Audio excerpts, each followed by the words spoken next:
রবিবার দিন সন্ধেবেলায় হঠাৎ করে দুজনে বসে বসে ঠিক করলাম যে আজকে চলো আমরা একটুখানি ঘুরে আসি। পাশেই বিধাননগর মেলা হচ্ছে, সেখানে বিধাননগর মেলাটা মেন হচ্ছে করুণাময়ীতে, যেখানে বই মেলা হয় সেই গ্রাউন্ডেই কিন্তু মেলাটা বসেছে। আর আমাদের বাড়ি থেকে করুণাময়ী অটোর ডিস্টেন্স হচ্ছে মাত্র 5 মিনিট লাগে।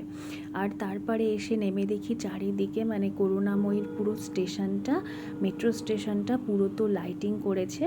আর তারপরে লাইন দিয়ে এখানে ঢুকতে হচ্ছিল, লাইন দিয়ে আমাদেরকে এন্ট্রি হচ্ছিল।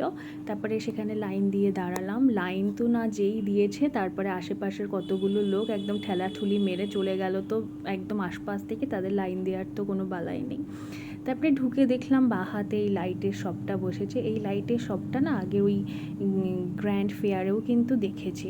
এখানের অনেক শপই দেখলাম আগের দিন যে গ্র্যান্ড ফেয়ার হচ্ছিল সেখানে কিন্তু আমি দেখেছি। আর এটা হচ্ছে কাশ্মীরি যে চুড়িদারগুলো হয় শীতের, সেগুলো। তো এই চুড়িদারের একটা পিস না মামনি আমার জন্য কিনেছে, তাই আর এখান থেকে মানে নেওয়ার, আমি মেন তো কিনতে যাইনি, একটু দেখতেই গেছিলাম যদি ঘুরে ঘুরে কয়েকটা জিনিস কিনি সেজন্য। তারপরে একটু কার্পেট দেখছিলাম, এখানের জন্য নয়, ঝাড়গ্রামের জন্য। তো এই কার্পেটগুলো বলছে 1200, 1300, 2000 টাকা। বেশ একদমই পাতলা, কিছুই নেই। তো বুঝতেও পারছি না যে কত দাম হতে পারে, তো সেই বুঝে দরদাম করতে হবে।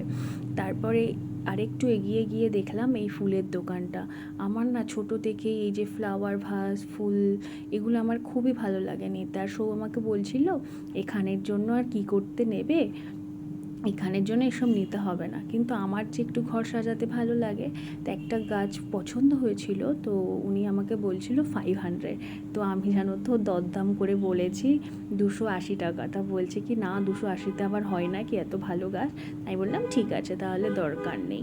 আর তারপরে দেখি চারিদিকে শাড়ির দোকান, জামা কাপড়ের দোকান, বুটিক, বিভিন্ন ধরনের জিনিস এখানে কিন্তু বসেছে। আর প্রত্যেকটার কোয়ালিটি কিন্তু খুব ভালো। এখানে এই জুতিগুলো দেখা যাচ্ছিল, জুতি না আমার খুব একটা ভালো লাগে না ব্যক্তিগত, অনেকেরই হয়তো পছন্দ জুতি টাইপের যেই জুতোগুলো, আমার ভালো লাগে না। তারপরে এই যে এখানে যে এত সুন্দর একটা ঝাড়ের মতো লাইটিং হয়েছে, ওখানে একটা স্টেজে কিন্তু অনেক শিল্পীরাই আসছিল, গান গাইছিল, খুব সুন্দর লাগছিল। ভেতরের এনভায়রনমেন্টটা না খুব সুন্দর লাগছিল। তারপরে শো আমাকে বলছিল দেখো এখানে সবাই সেলফি তুলছে, সবাই ফটো তুলছে, তুমিও তোলো না চুলটা ছেড়ে।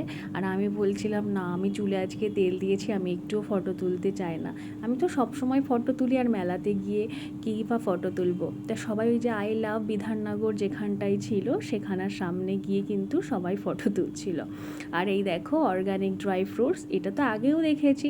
এই ড্রাই ফ্রুটস দেখলে না সৌ ভীষণ বলে কিনবো কিনবো, এখানে তো অনেক দামও হয়, আর ড্রাই ফ্রুটস খুব একটা খাওয়াও হয় না আমার, তাই জন্য কিন্তু আর নেই না, শুধু একটু দেখতে দেখতেই যায়।